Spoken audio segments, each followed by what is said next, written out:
जय हिंद। आप सभी का मेरे डिफेंस चैनल पे स्वागत है। तो आज के डिफेंस अपडेट वीडियो में तो रशिया के द्वारा एक बहुत ही बड़ी ऑफर भारत को दी जा रही है।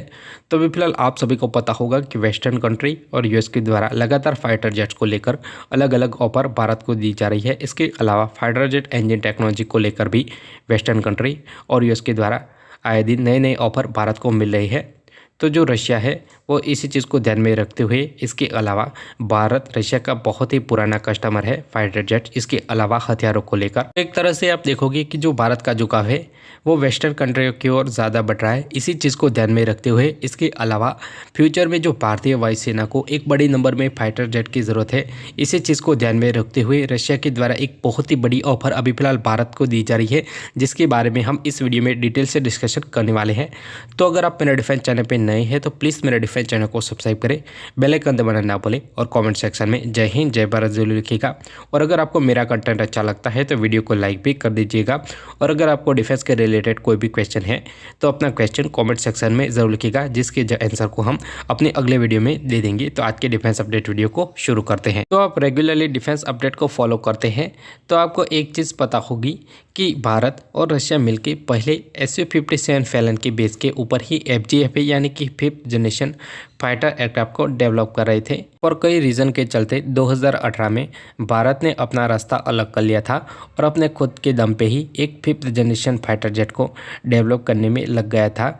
और अभी फ़िलहाल भारत AMC नाम के एक 5th जनरेशन फाइटर जेट के ऊपर काम कर रहा है, जो कि भारतीय वायुसेना में 2035 तक शामिल हो जाएगा। पर अब रशिया के बारे में बात करें तो जब भारत FGF प्रोग्राम से अलग हुआ तो यह एक तरह से रशिया को बहुत ही बड़ा लॉस हुआ, क्योंकि अगर भारत इस प्रोग्राम में शामिल होता तो एक बड़े नंबर में इस फाइटर जेट को परचेज करता, जिसकी वजह से रशिया को एक बहुत ही बड़ा फ़ायदा होता। जो कि आपको पता ही है कि भारत ने जब Su-30 MKI को भी परचेज किया था, भारतीय वायुसेना ने 270 से भी ज़्यादा Su-30 MKI को भारतीय वायुसेना में इंडेक्ट किया था। एक तरह से बात करें कि भारत ने जो FGF प्रोग्राम है उसको कैंसिल किया तो एक तरह से रशिया को एक बहुत ही बड़ा नुकसान हुआ। इसके अलावा वेस्टर्न कंट्री और जो यूएस है वो लगातार प्रयास कर रहे हैं कि भारत का जो झुकाव है वो रशिया से हटकर वेस्टर्न कंट्रीज और यूएस के ऊपर आ जाए। सबसे पहले हम यह डिस्कशन कर लेते हैं कि भारत ने FGF प्रोग्राम को क्यों छोड़ा। इसके बाद डिस्कशन करेंगे कि रिसेंट में रशिया के द्वारा भारत को कौन सी बड़ी ऑफर दी जा रही है। तो जब भारत और रशिया मिलकर FGF प्रोग्राम के ऊपर काम कर रहे थे तब रशिया के द्वारा बार बार फंडिंग की मांग रखी जा रही थी। फंडिंग से तो भारत को कोई इतना ज़्यादा इशू नहीं था, क्योंकि किसी भी नए फाइटर जेट को डेवलप करने में फंडिंग तो लगती है, तो भारत अपनी ओर से फंडिंग भी दे रहा था।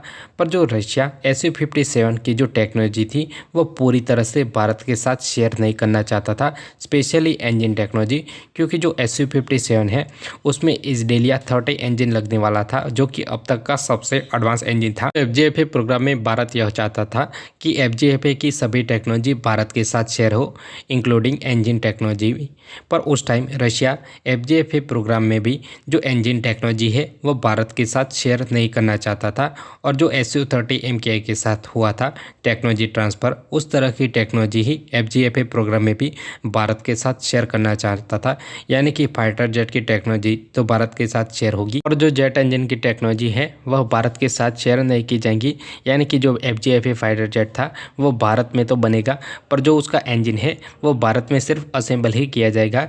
तो इसी चीज़ से भारत नाखुश था। इसके अलावा बात करें तो FGF प्रोग्राम में जितने भी फंड की ज़रूरत थी वो भारत प्रोवाइड करवा रहा था, पर फंड प्रोवाइड करने के बावजूद भी भारत को जो टेक्नोलॉजी चाहिए यानी कि जेट इंजन टेक्नोलॉजी वह न मिले तो क्या काम का। तो इसी चीज़ के चलते भारत ने अपना रास्ता अलग कर लिया। इसके अलावा दूसरा भी एक मेन रीज़न था, तो जो FGF प्रोग्राम था उसका जो स्टेल्थ कैरेक्टर था उससे भी भारत नाखुश था, क्योंकि रशिया का मेन फोकस इस फाइटर जेट की मनूवरेबिलिटी के ऊपर था, ना कि उसके स्टेल्थ फीचर के ऊपर। ये कुछ रीजन थे जिसकी वजह से भारत ने अपने आप को FGF प्रोग्राम से बाहर कर लिया। जब से भारत ने FGF प्रोग्राम में से अपने हाथ को पीछे खींच लिया है तब से जो Su-57 फैलन फाइटर जेट है उसका फ्यूचर अंधेरे में है, क्योंकि जब भारत साथ में था तब जो Su-57 है उसके बेस के ऊपर ही FJFA को डेवलप करना था। तो एक तरह से रशिया को फंड की कमी नहीं होने वाली थी। इसके अलावा बात करें तो रशिया यूक्रेन वॉर की वजह से जो Su-57 फैलन का जो इंजन है उसके डेवलपमेंट में भी कई सारे इशू सामने आ रहे हैं फंड्स को लेकर। और आगे बात करें तो जब रशिया FJFA प्रोग्राम में शामिल था तो रशिया एक तरह से इंश्योर था कि भारत इस फाइटर जेट को एक बड़े नंबर में भारतीय वायुसेना में इंडक्ट करेगा। जब से भारत FJFA प्रोग्राम में से बाहर हुआ है तब से Su-57 को लेकर मुश्किलियां घटने का नाम ही नहीं ले रही है। तो इसी चीज़ को ध्यान में रखते हुए इसके अलावा भारत रशिया के लिए कितना ज़्यादा इम्पोर्टेंट पार्टनर है, इसी चीज़ को ध्यान में रखते हुए रशिया के द्वारा भारत को यह ऑफर दिया गया है कि अगर भारत चाहे तो Su-57 फैलन फाइटर जेट है वह भारत में ही बनेगा, वो भी बनेगा पूरी तरह से टेक्नोलॉजी ट्रांसफ़र के साथ। इसके अलावा भारत चाहे तो Su-75 चेकमेट प्रोग्राम में भी जुड़ सकता है। तो एक तरह से रशिया के द्वारा ये भारत को दिया गया सबसे बड़ा ऑफर है। फिलहाल वेस्टर्न कंट्री US इसके अलावा रशिया को भी पता है कि भारत जो भी फाइटर जेट को इंडक्ट करेगा उनको एक बड़े नंबर में इंडक्ट करने वाला है, क्योंकि अभी फिलहाल भारतीय वायुसेना को एक बड़े नंबर में फाइटर जेट्स की ज़रूरत है। तो इन कंट्रीज़ के द्वारा लगातार नए नए ऑफर भारत को दिए जा रहे हैं, पर रशिया के इस ऑफर के ऊपर भारत ने ऑफिशियल तौर पर कोई भी अपडेट नहीं आई है। और अगर कोई भी अपडेट भारत की ओर से आती है तो हम अपने अगले वीडियो में बता देंगे। तो अगर आपको मेरा इन्फॉर्मेटिव वीडियो अच्छा लगे तो please subscribe my channel and thank you for watching.